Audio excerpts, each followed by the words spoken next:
chance to have a discussion with the upcoming mayor, if he will continue with our Coffee with the Mayor and Friends? We haven't talked about this specific event that we do, but I will encourage that we continue this as long as you think it's being productive.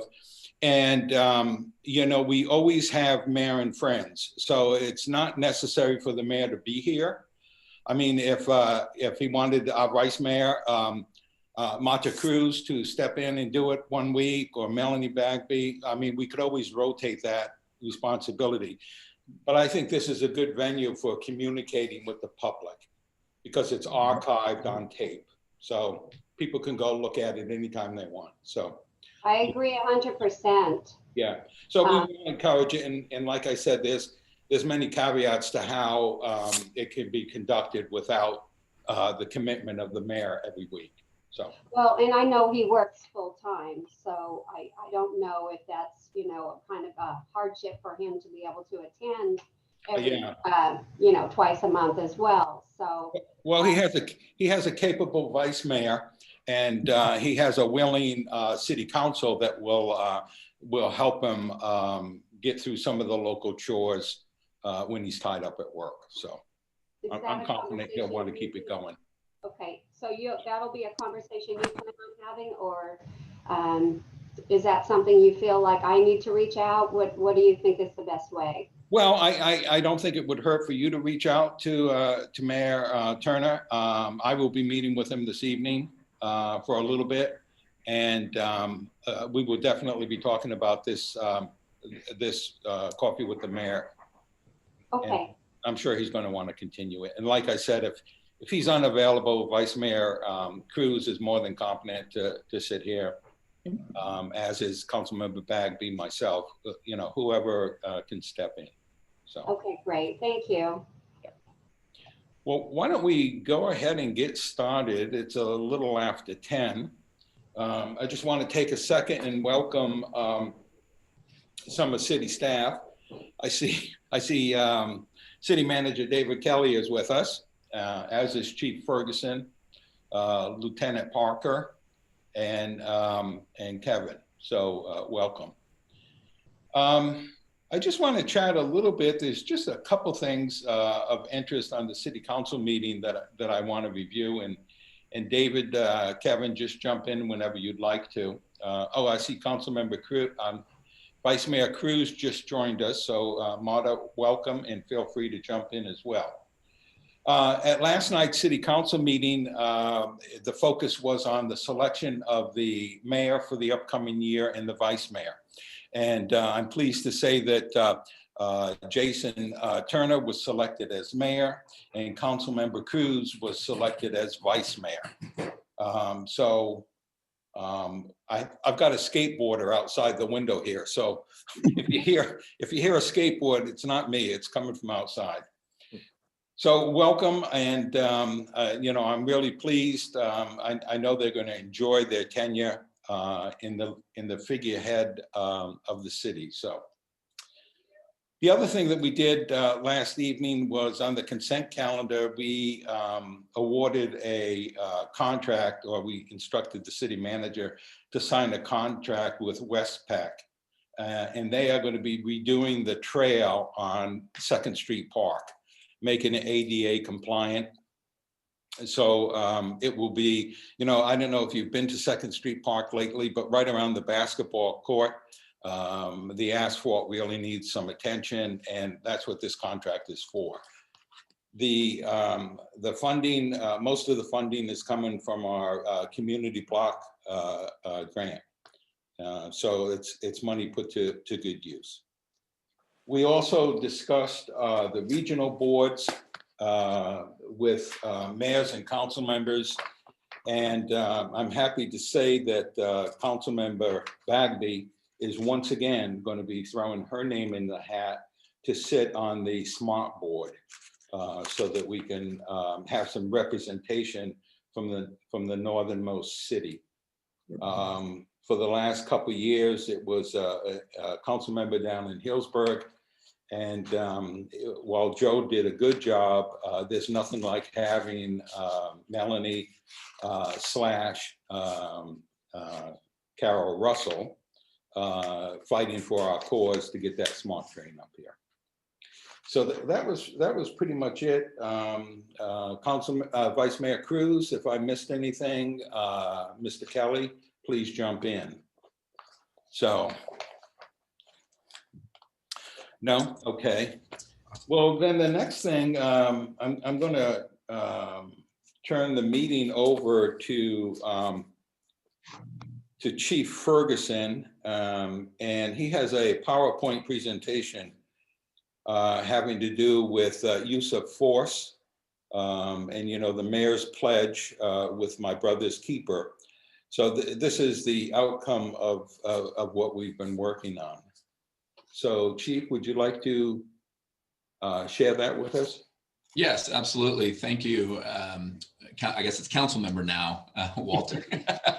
And Susie, if we could go ahead and put the presentation up at this point. Great. Well, first and foremost, I want to thank everybody for being here this morning, and thank you for the invitation to be here to discuss this. I think, as we all know, use of force is a very hot topic in our world right now as it relates to law enforcement. And I'm sure every single member here sitting here is fully aware of the various incidents that have occurred across the country involving law enforcement and use of force. Because of these events, tensions are at an all-time high, and calls for use of force reform have reached an unprecedented level. And as a result of that, the then Mayor Walter, City of Cloverdale Mayor, signed the President Obama's "My Brother's Keeper" pledge, vowing, one, to take actions in review of police use of force policies, and two, to engage the community, including a diverse range of input and review. Three, to report findings of our review. And lastly, to reform police use of force policies and identify that as identified in the 8 Can't Wait campaign. I hope all of you know that as your police chief, I want to reassure the Cloverdale community that we're taking this call to action very seriously, and we have reviewed and updated our use of force policies. I have also reviewed the 8 Can't Wait policies and practices in its entirety and as outlined on their website. And I believe the Cloverdale Police Department policies and practices capture many of the recommended changes that were pointed out in the 8 Can't Wait campaign. We will be discussing those today. And my hope by the end of this presentation is that you have a better understanding of our policies and practices, learn more about who we are and what we do every day to ensure the safety of our community. Next slide, please, Susie. Thank you. So today we're going to cover a wide range of topics. You'll see here that there's 3 spotlights. The first spotlight, we're going to cover use of force and our policies. Then we'll move to the second spotlight, which will touch on community policing, our community engagement efforts, and also provide some statistics about where we are in use of force. And then the last spotlight, we'll discuss the next steps moving forward, and then open it up for questions if anybody has any. Next slide, please. Okay. And here's a look at our agenda for today. We'll do an overview of the Cloverdale Police Department, and important thing we're going to accomplish here today is look at the 8 use of force objectives. Kind of keep these 8 in mind, in the back of your mind, because you're going to hear a lot about these as we move forward in our policies. But these were outlined in the 8 Can't Wait campaign. These were recommendations for law enforcement agencies to review and or change. And we have done much of that that was requested. We'll also look at our community policing efforts, and I already discussed the statistics, and then moving forward. Next slide, please. So here's a look at the Cloverdale Police Department as it is today. We have 1 chief, 1 lieutenant, 2 sergeants, 9 patrol officers, 1 CSO, 1 tech services record supervisor, 6 dispatchers. We work 365 days out of the year. We're 24/7. And on average, we handle about 18,000 calls per year, give or take. Some may be more. I anticipate this year could be higher, but we'll wait to see when that comes out. If you'll notice here, I have an asterisk up at the top indicating post-certified. If we could advance to the next slide, please. What post-certified mean here is when we talk about this, we talk about our police dispatchers and our police officers. This is the method by which we must adhere to. Every one of our police officers is post-certified. And what that means is they must attend a police academy that provides instruction in 42 different learning domains, equaling about 664 hours. It's very intensive, and much of it covers our use of force, bias-based policing, and de-escalation tactics. All of our dispatchers have also attended a dispatcher course, which outlines many of the same standards, although not intense and not as long. Upon completion of that police academy, all of our officers here must successfully pass a very comprehensive employment background. I know across the nation, a lot of police employee standards and employment standards have been brought into question about background and what's being allowed to be in this line of work. So we do a very comprehensive pre-employment background. We also have a psychological testing process that you must pass, physical agility test that you must pass. And then once you are brought through that, then we do a certified 14-week field training program where you will then learn our policies and be out on the street and learning how the job is performed. It's 10 weeks for our dispatcher. So it's not like somebody can just walk in off the street and say, I want to be a police officer. It's not that easy. It's very intensive of how to become a police officer. And when we talk about hiring practices, one of the things I'm big on is you also must be able to fit into not only the mold of what we believe in here at Cloverdale Police, but also what we think is a great fit for our community. And we do have that luxury. You know, we have the ability to filter through applicants to say this person is not only qualified, but they would be a good fit for what we're looking to do here. And I can assure you that's something that we do here. And again, as I mentioned, both of the field training programs require a comprehensive review of our policy and acknowledgement and understanding of our policies. So next, and as we talk about policies, let's move to the next slide, please. So the Cloverdale Police Department operates under specific policy guidelines that are driven by legislative mandates. Whenever there are legislative changes, for instance, like we're experiencing here in use of force, we must also update our policy to reflect those changes so that we ensure compliance.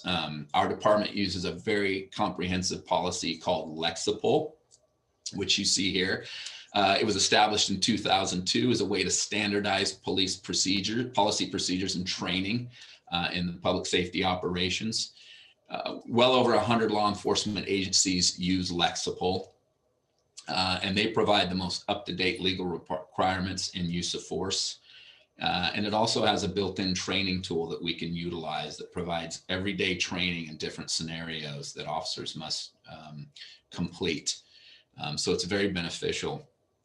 And as I mentioned earlier, our policy already dealt with and outlined many of the policy reviews or recommendations that were in the 8 Can't Wait campaign. And we're going to talk about those now. Next slide, please. So in no specific order that the 8 Can't Wait campaign objectives were listed, we're just going to cover these. First is de-escalation. And what we mean by de-escalation is, rather than read all of this to you and become very long, I've kind of highlighted a few things about what it really means. And in this case, de-escalation are tactics that we want to use to eliminate that need to use force. And how do we do that? One is by communicating with subjects.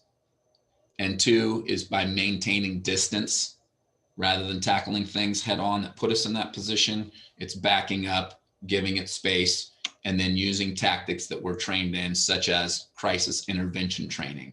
We're all trained here to deal with persons with mental health disorders. And we now know that there's ways to handle this rather than meet it with use of force. And so these tactics are all used when we talk about maintaining that distance and communicating as tactics for de-escalation. This is covered and found in our policy section 402. Next slide, please. The next is duty to intervene. And I bring this up because there was something significantly important. If all of you watched the George Floyd video, which ultimately brought us to where we are today, and the public trust and the concerns with use of force, the duty to intervene, I think that's the best example that you will find out there. There were multiple officers on scene. And while that was taking place, not a single one of them intervened and stopped the progress of what was taking place. And I think we all saw the end result of that is not only was the officer who knelt on George Floyd's neck convicted and prosecuted, but so were the officers that were standing by and not intervening. It is a crime for an officer to observe and not intervene when use of force is taking place. That is unnecessary use of force, I should say. This is covered in policy section 300.2.1 of our current policy. Next slide, please.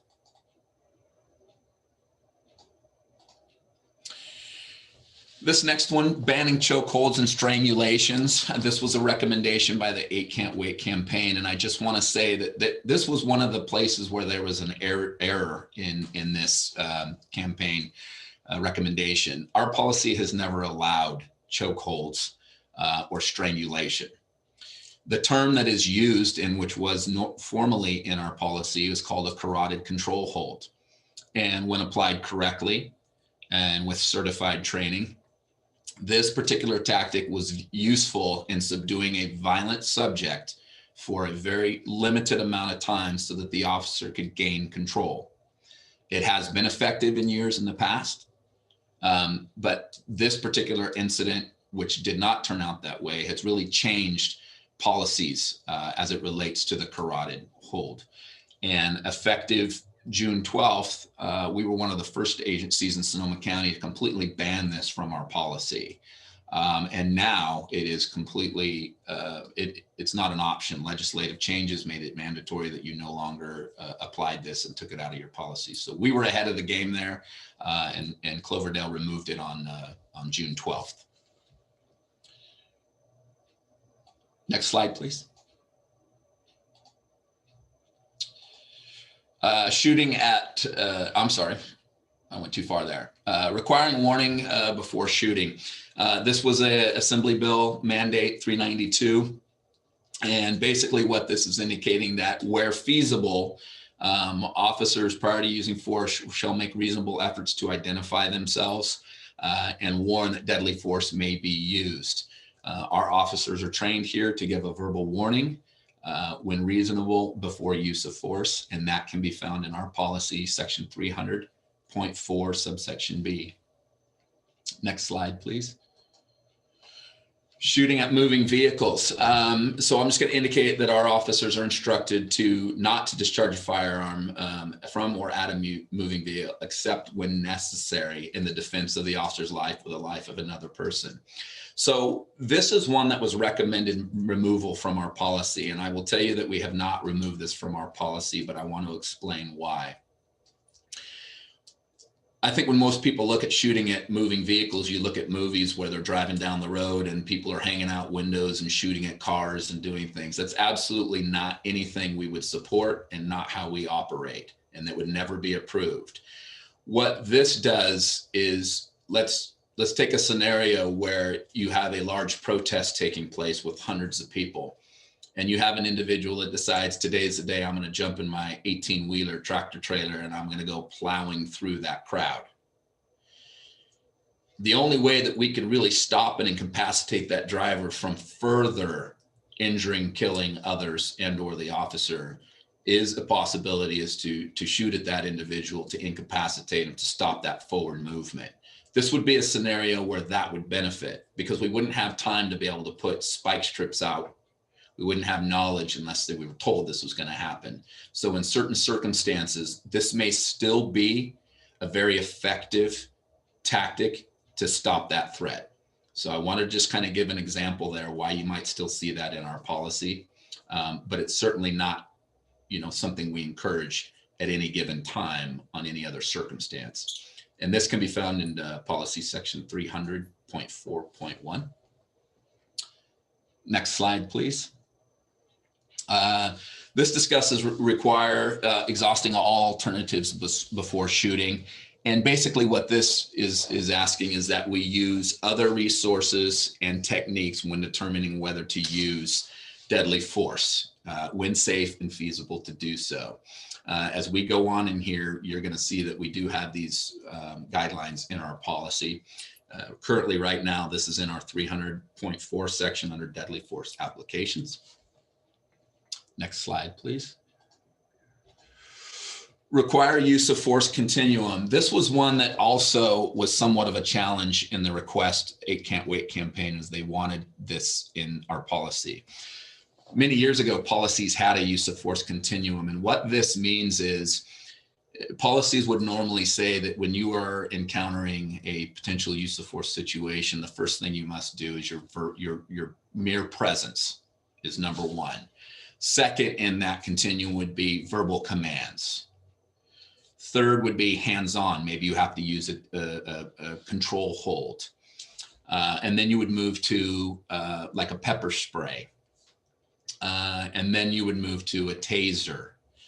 And then potentially an impact weapon like a side-handled baton. All of these ultimately before lethal force. The problem with this is it's not impractical. It's impractical. It's even dangerous for the officers because almost every time you get into a use of force situation, it rapidly evolves and potentially into a lethal force situation. So the theory here is the reason it's impractical is because I'm going to give you a scenario.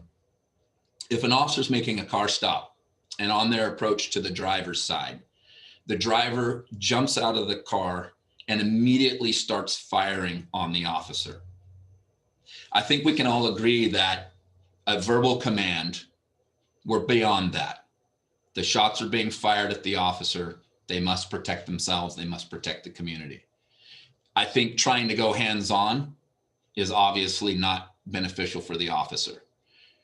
And you can go through every one of these use of force continuums and you will understand that in that situation, it's dangerous for the officer to try to use any of those lower use of force options when you are directly being shot at. You must go beyond that continuum and defend your own life and meet that force with the force they're using. And I hope that makes sense. And hopefully if you do have questions at the end, we'll definitely be open for those. So next slide, please. Require comprehensive reporting. Again, our policy, this was mandated by Senate Bill 230. Our policy was already very reflective of this. Regarding the use of force and serious use of force incidents, we have a pretty rigorous policy on how those are done, and that can be found in 300.5, 300.5.1, and 5.2. Next slide, please. Transparency. I think this kind of speaks for itself on what this means. I think this department does a really good job of how we are very transparent to our community. We have body cameras here that have helped in that transparency. We utilize those every day when we're out on patrol and when to activate those. Plus, they help protect the officer in certain circumstances where frivolous complaints are lodged against officers, whether it be use of force or other. Our policy is consistently evaluating and updating our use of force, and we're constantly training in these areas. Every instance of use of force is documented, investigated, and reviewed. And the department recognizes its responsibility to make its policing policies and practices transparent to the community. All of our policies can be found in our page, our City of Cloverdale page for the police department under SB 978. There's a link there on our face page. You could click that and you will have access to all of our most updated policies that pretty much outline everything we're discussing today. And any other mandates that we're required to post will be on that link as well. So since the incident with George Floyd on May 25th in Minneapolis, there have been a lot of policies enacted, use of force policies enacted. And here's an example of the top 100 largest cities that have enacted policies since June. And if you look down on the left side there, you'll see that all of those are the 8 Can't Wait campaign objectives. And you'll see that since that time, the dark colored areas are existing restrictions. These agencies already had those restrictions in place, 49 of those. 7 have implemented or enacted new, 11 are reviewing, and you'll see that not enacted yet are the 33. And that's as it relates to requires de-escalation. So I'm not going to go down every single one, but I do want to talk about the ban shooting at moving vehicles. We addressed earlier that that's still going to be reflective in our policy for the reasons that I cited. You will see here that 56 of those large agencies have not enacted that police policy. And it's most likely the same reasons that I've addressed there, because that is a tactic that we may have to use, and we don't want to remove that from our policy given those circumstances. Next slide, please. So we're going to move now into our updated policy. When legislative mandates came down as a result of all of this, our policies had to change. Lieutenant Parker and I went through and extensively reviewed our policies as it related to, the 8 Can't Wait campaign and those objectives. And some of the changes you see, I wanted to bring out for you here. And again, I'm not going to read independently every one of these, but something new that is out is the duty to intercede and report. It's a lot more descriptive as to how we do that. Fair and unbiased use of force. This is brand new and a new section that was implemented in our policy, which actually pinpoints that specific area of bias-based policing. And that wasn't it was in our policy before, but not its own subsection. And now it's very clear in there. This is a new mandate that we must adhere to, and it's in our policy. As well as a new one under perspective. And basically it's when observing or reporting force used by law enforcement officer, each officer to take into account the totality of the circumstances and the possibility that other law enforcement officers may have additional information regarding the threat posed by the subject. So that's a brand new mandated section that it was included in our new policy. And here we have alternative tactics and de-escalation. Again, very much a change in the language here, much more descriptive. And I highlighted, I'm sorry, did I tell you? Are you keeping up with me? I'm sorry, Susie, I'm forgetting to tell you. We should be on slide number 18. I appreciate it, I'm sorry. I've highlighted a couple of areas in red here because one of the misconceptions that happens in our nation in a lot of these incidents, the media only portrays the portion of the shooting.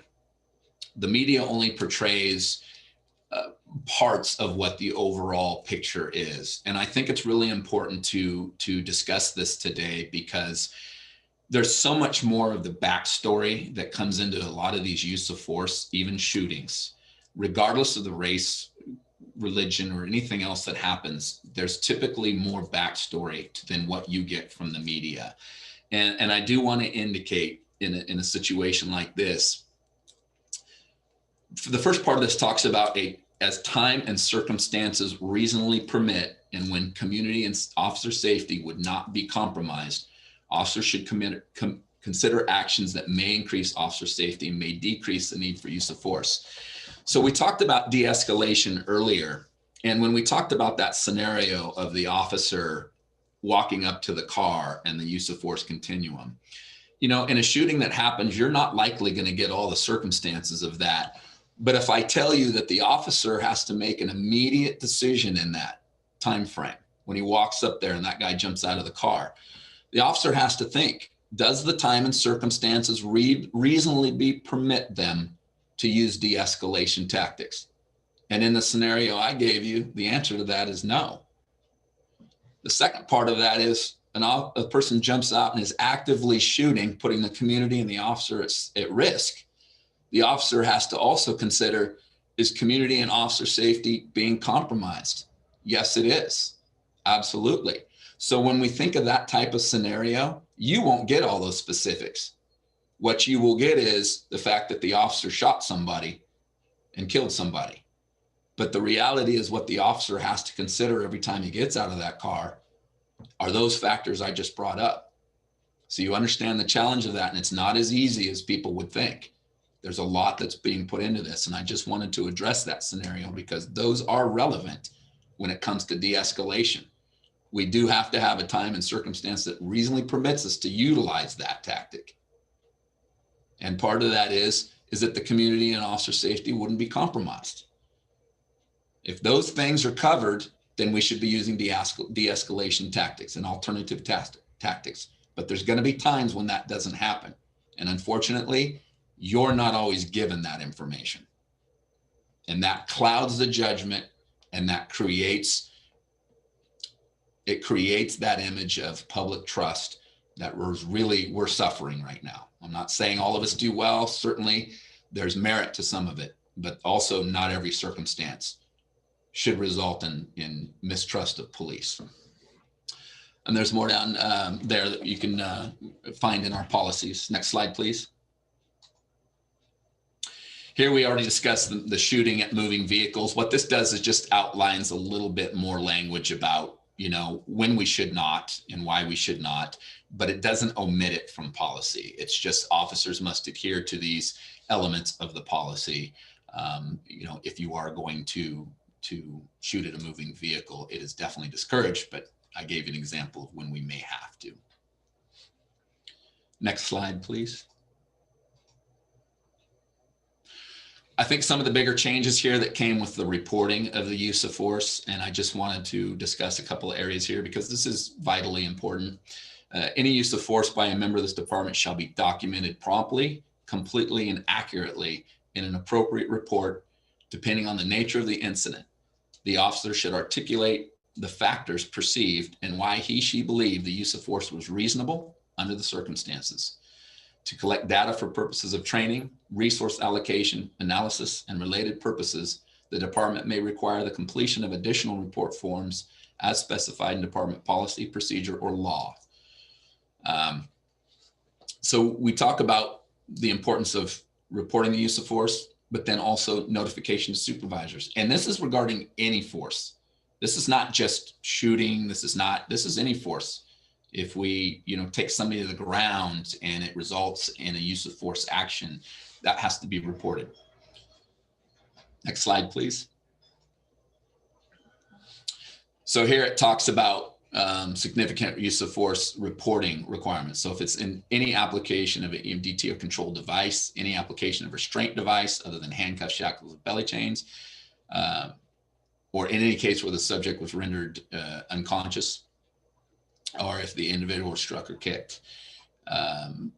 Oops. Sorry, I think I advanced the slide there. So when we talk about reporting to, we also have to report to the California Department of Justice in certain circumstances. And that's when statistical data regarding all officers involved in shooting and incidents involving use of force result in serious bodily injury. We must report that to the California Department of Justice. And that's required by government code, section 12.525.2.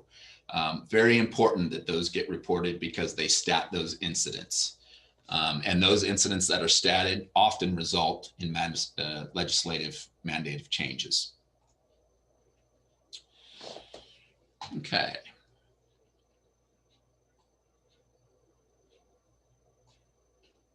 So if we could advance the slide, please. And we're going to now focus more on moving over to spotlight number 2, the community policing, community engagement statistics.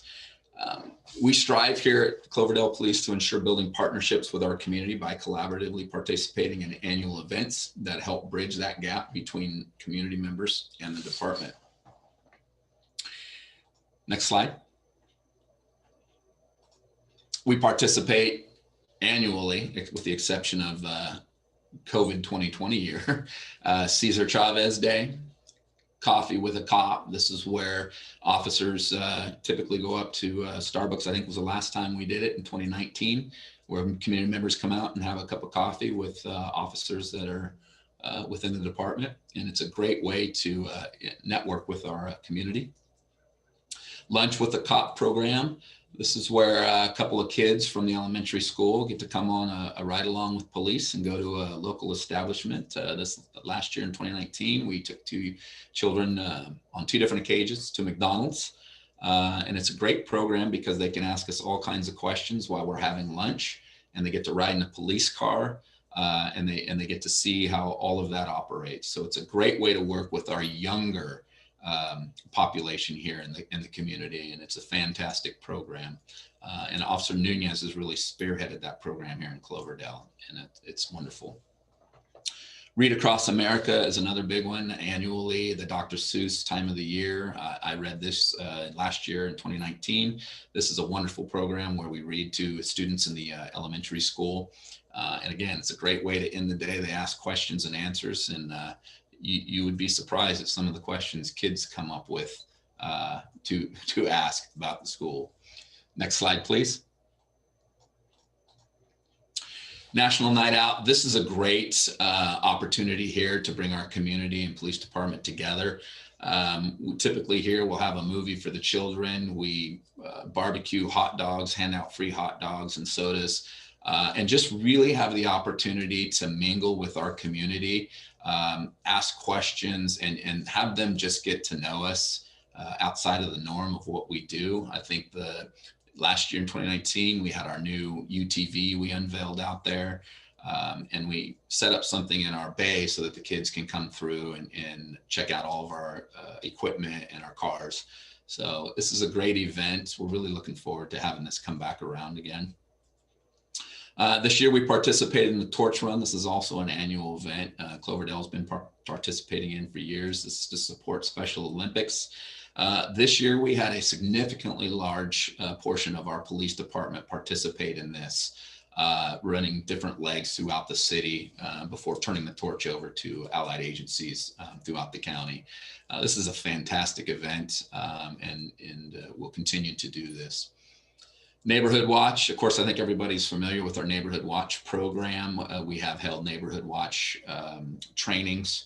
I think the last one we participated in was in Del Webb, where we provide some instruction on safety measures, answer questions about various topics, homeless, and everything else that comes under the radar regarding neighborhoods. So we're very active in that, more than willing to do programs anytime anybody's asked.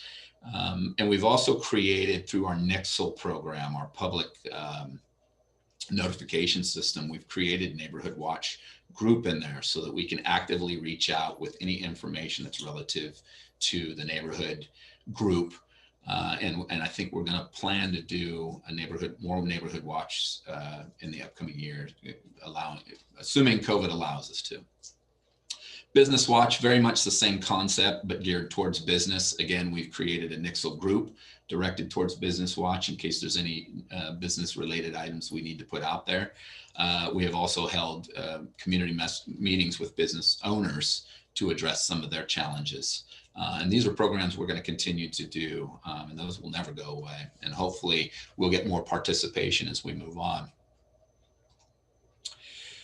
Moving into community, next slide, please. Community engagement. So here's some of the things that we do to engage with our community. We do safety presentations at the school. We're always willing to do any kind of presentation, whether it's, like I just said, Neighborhood Watch, Business Watch. We're also deeply involved in Resilient Cloverdale. I think everybody here is very familiar with Resilient Cloverdale. The police department is very much involved in this, and I myself has taken a significant role in this to help benefit every member of our community. And we're very big on that. And today we're quasi kind of working on a workshop regarding the use of force, but we look to maybe do more of these in the near future. I'd certainly like to see more activities involving our city in community meetings in the future. And all of these, of course, are really designed to facilitate interactions between police and our community. And we're going to continue to utilize our message platforms to educate and inform on various things that happen within our city. We all know about Nixle. We've really I would say, increased our messaging through that platform, but we also have Facebook. The city has its own platforms as well, Facebook and the Cloverdale webpage. So we're going to do our best to keep that going and even try to put more messaging out there as we move forward. Next slide, please. We're going to take a look now and focus in on some of our training. This is relevant in several areas. Certainly community engagement is one of those. We are mandated to have specific training that is mandatory through post standards. And you'll see here our crisis intervention training as part of the de-escalation I was discussing earlier. That's mandatory. We have 32 hours of training in crisis intervention. Bias-based policing, 2 hours annually on that. That's mandated by post. Tactical communication. This is all part and part of our communication efforts to try to do a much better job. We're mandated by post 2 hours annually to do that tactical training. And that course is wonderful because it provides a wide variety of topics in tactical communication. And it's been very beneficial as we move forward in use of force tactics. Defensive tactics, arrest and control, that's 8 hours every 2 years. Firearms, 4 hours every 2 years. And in-house training twice per year. And then there's a rifle course for those of us that carry rifles. We have a 16-hour course that's mandated by post. And then also in-house training twice a year. And then pursuits and emergency vehicle operation, that's 2 hours annually. Next slide, please. So use of force statistics. So what I did here is I went through and I went through all of the items that we have available to us in a use of force capacity here in our policies. And looking back through 18, 19, and 20, you will see here that there's really minimal amounts of use of force used by the members of this organization. These numbers are very, very low, considering how many calls for service we get and how many arrests we make. You'll see in 2018, we had 3 incidents of control holds. And what I mean by control holds is when you go to take somebody into custody, you may have to put them in a rear wrist lock or a control hold that we're trained in through post. We've had 3 incidents of that. And the purpose of those are to gain compliance, to be able to make the arrest without getting engaged in a physical altercation. And then you'll see taser. We had 4 incidents where the taser was deployed. And then other is basically anything else where we had to, like, for instance, maybe take somebody to the ground, but we didn't necessarily use any of the other use of force tactics because the incident didn't allow for that. It was immediate and we had to take action. You'll see in 2019, we had 4 of the control holds, 3 of the taser usages, and 6 where we had to independently take somebody down and gain compliance. And then 2020, 5 control holds, tasers were 5, and for a total incidence of 10. But I think what's really impressive here, when you look at everything that we do here, there's really, really minimal use of force in most every category here, which means we're doing something right on the level of communication, and we're doing something right on getting cooperation from the community. And I think that's fantastic. Those numbers are very low for those 3 years. Moving, next slide, please.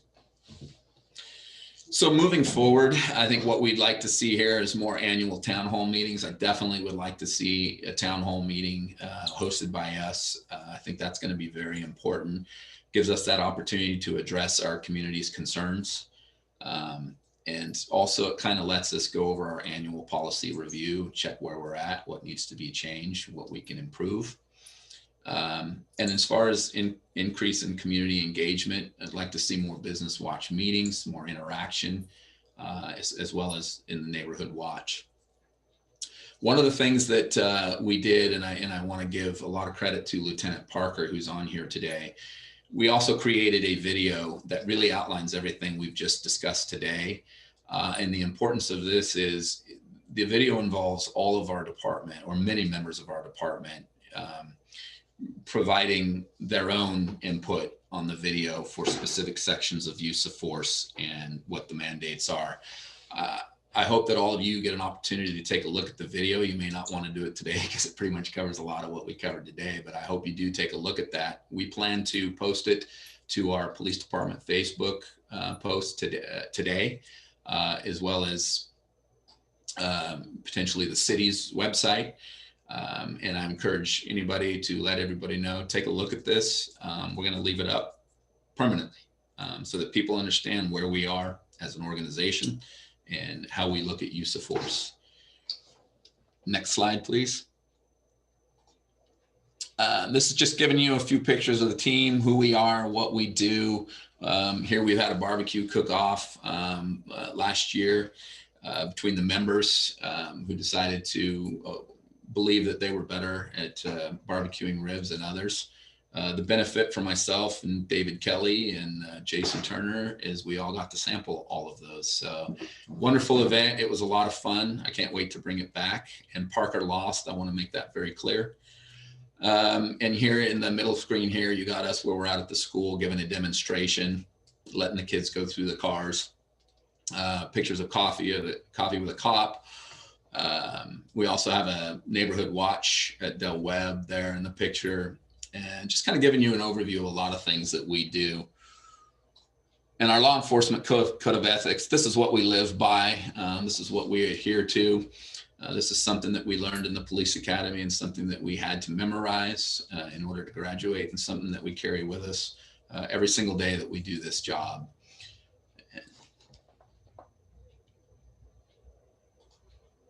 So that went a little quicker than I thought. Great audience. But at this point, I would love to open it up for anybody who has any type of question. Does anybody have any questions? Chief, thank you for that presentation, very enlightening. And I'll just ask you a couple that I have. On the Lex pool that we use, is that nationwide, or is that indicative only to California? It is not indicative to California. It is nationwide. Okay. And then I've got a couple comments, but one more question. On the slide use of force, where you show 2018-19. Slide 27. Okay. The statistics were very low based on the number of calls that we receive every year. So that was very impressive. But I'm wondering, do we keep track of the officer involved in those particular instances? Like the control hold in 2020 was 5. Do we keep track of if it's the same officer doing the same thing? Is there a pattern that can be picked up? Well, you would know that based on the report by the officer. And in the instance of a taser, you have to complete a specific taser use form. So yes, you would have an answer for who was the officer that utilized that in every one of those environments. And for that matter, all of those categories that you would see there would be able to be trackable by who the officer was in those instances.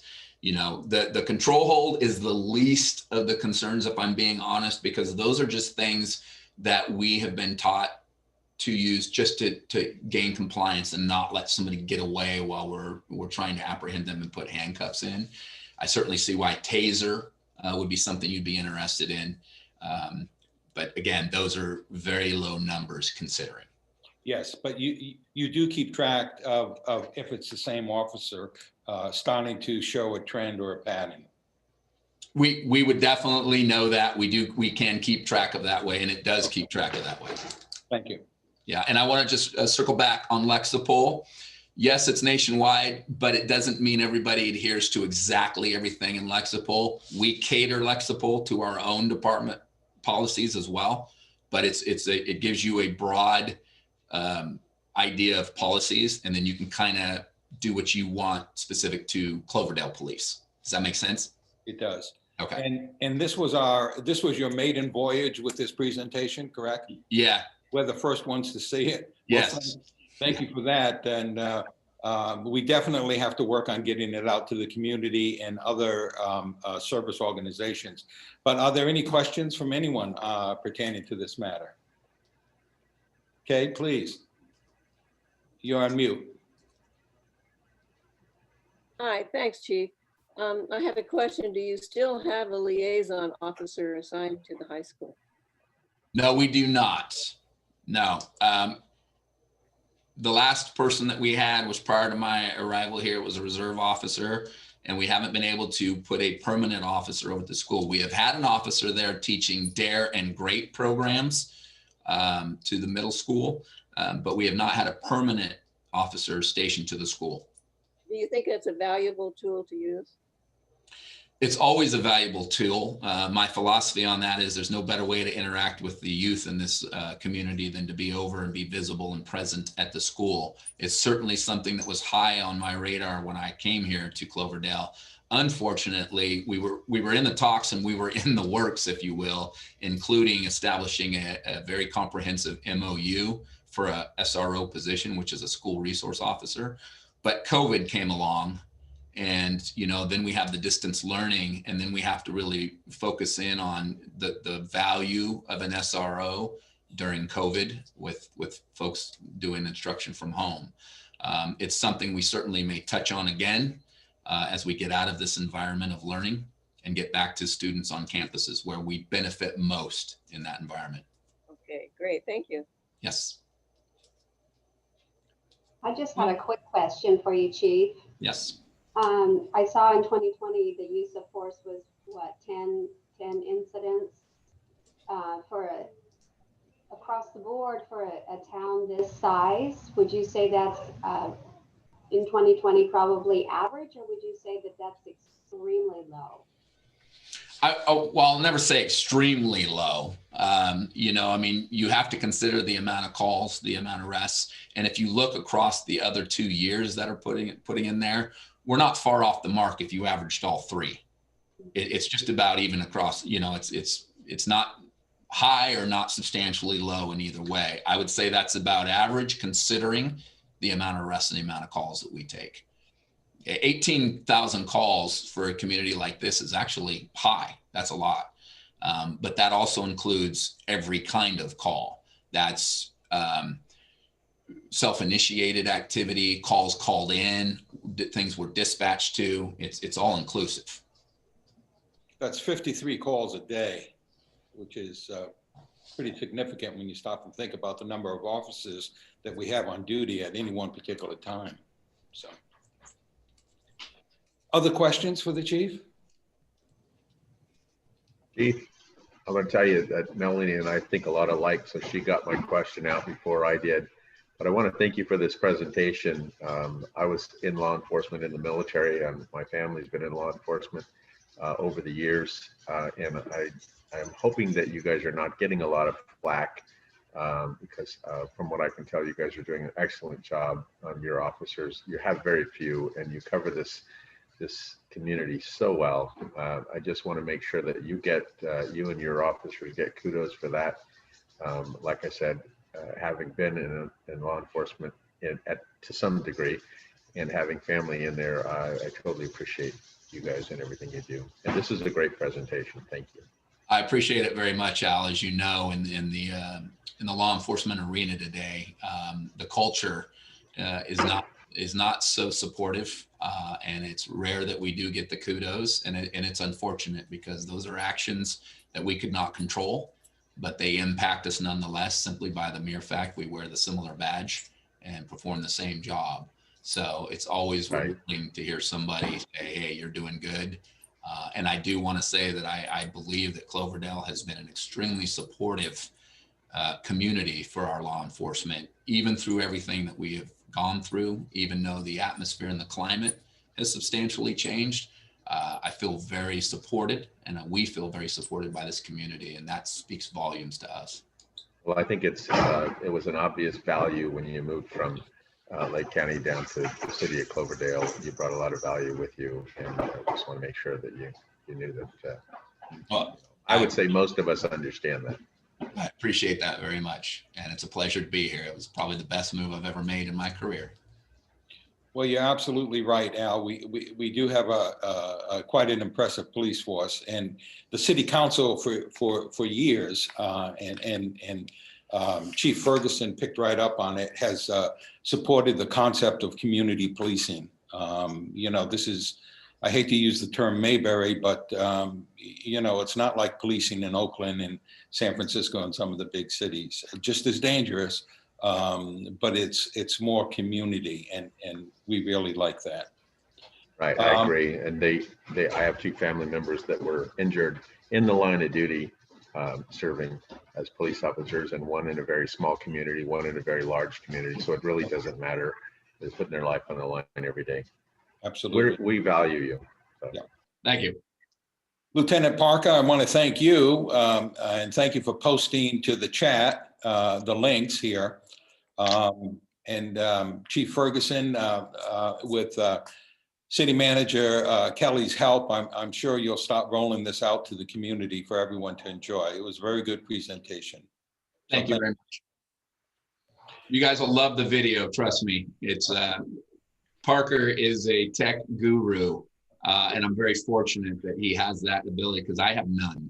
So when you look at this video and you see the techie aspect of this, it's all Lieutenant Parker. So, well, I hope he has some drone shots in that. I absolutely love that drone. You will like what you see. Let me just put it that way. Good. Thank you. Well, if there's no more questions, why don't we just open it up to other questions pertaining to anything that's happening within the city that you may have questions about. We have David Kelly and we have Kevin Thompson with us. So now's your chance to ask any questions that you may have. No particular agenda item. Well, I just have one quick question for Chief. Since he part of the police outreach is the rib barbecue kind of cook-off, I think that, you know, you shouldn't be the only judge. I think that you should kind of offer that to some of our folks here at the Senior Center who would be very willing and are very knowledgeable about a good barbecued rib. What are your thoughts on that? I have I would be perfectly fine with that. The first year that I was here, they had done this previously. So I was asked to be a judge. David, Bob Stewart, the former interim chief here, and Jason Turner. But I can tell you, we can certainly open that up. And I will tell you, I think Lieutenant Parker would be happy to have different people. Absolutely. Well, you just let us know when you're planning on doing that, and I'll see if I can get some volunteers. Oh, yeah. We certainly will, Melanie. Well, before we close, Question, I think. Oh, I was wondering when the council is going to reconsider the water rate issue. well, that'll be coming up. I'm going to defer that actually to Mr. Kelly. I'm not quite sure what the agenda is for that. David? Councilmember Walter, and great question, Ms. Wells. The direction by council was to schedule a workshop, and what we'd like to do, obviously, we welcomed a new council member last night and reconvene the new council, and then schedule a date for a workshop with the community to really review the underpinnings of the rate study, particularly the capital projects that are really what's driving a lot of the rate increases. So we can review those with the project, their need, their timing, and their costs. And we haven't set that date yet. We just wanted to go through the process first of the council reorganizing so that we have our new council member on the council and be part of that decision making. So more than likely we'll be scheduling a presentation, late January, early February. But there may be some preliminary discussions with council about that, about, the actual timing of the workshop. I know there's interest, it's, again, the challenge here is that we are in the midst of COVID. Ideally, we would have a public workshop where we could all get together and really walk through this, but we'll probably have to use a venue like Zoom to host a workshop so that we can do it safely and really walk through all the information that's necessary to provide the council and the community with an update on the rate study work. Thanks, Dave. Thank you, David. Before I ask Councilmember Cruz to, if she has a few words to say, staff, is there anything else that you'd like to add? Irene, Kevin, David, anything? It's 11 o'clock. Mayor or Councilmember Walter, if I can, I just want to share with the group that our ICU bed capacity it continues to decline in the Bay Area region. It's very likely that within the next week we're gonna be in the more restrictive stage of the shelter-in-place order.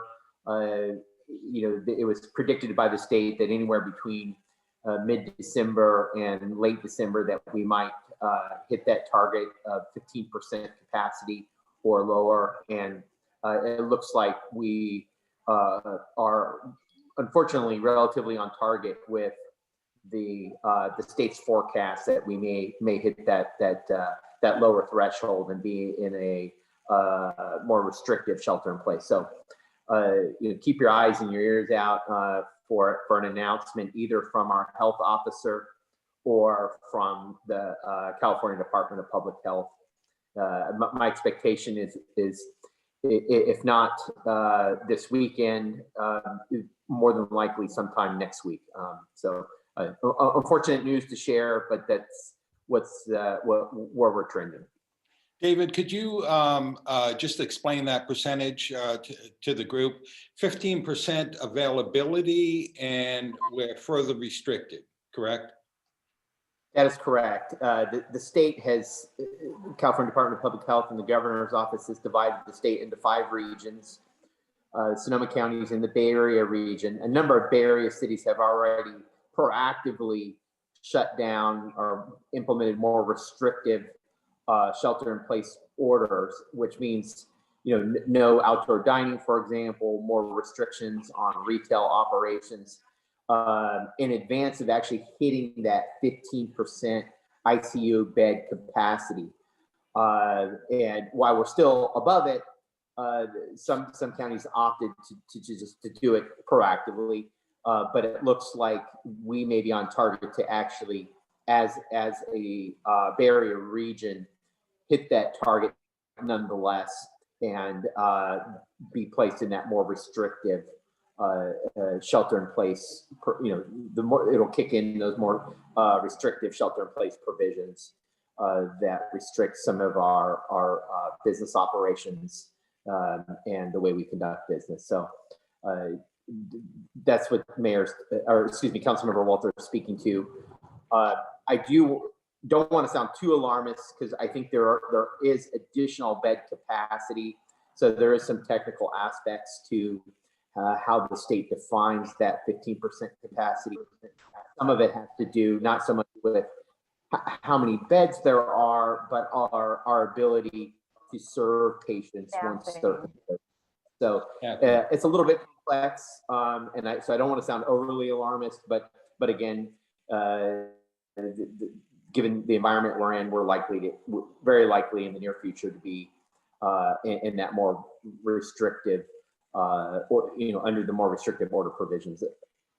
Okay, thank you. Anything else before we go ahead and close the meeting? Well, as a resilient Cloverdale, we need to keep our eyes open. If we go into that tighter shutdown again, we need to keep our eyes open for who's going to need help and where we can be of service. Yes, thank you. Chief, I want to thank you. Wonderful, both yourself and Lieutenant Parker. What a great job, and you make the city proud. Thank you. Thank you. And so let's go ahead and adjourn. And Susie, we won't be having another coffee clutch this month, but please, after the January council meeting, I'll make that commitment. I'll go out on a limb that one of the council members will be here, or a city staff member will be here to continue the torch. And thank you for you and Melanie for getting this program off the ground. I wish we had more attendance, but maybe someday we will. So thank you. Thank you, everybody. Thank you, everyone.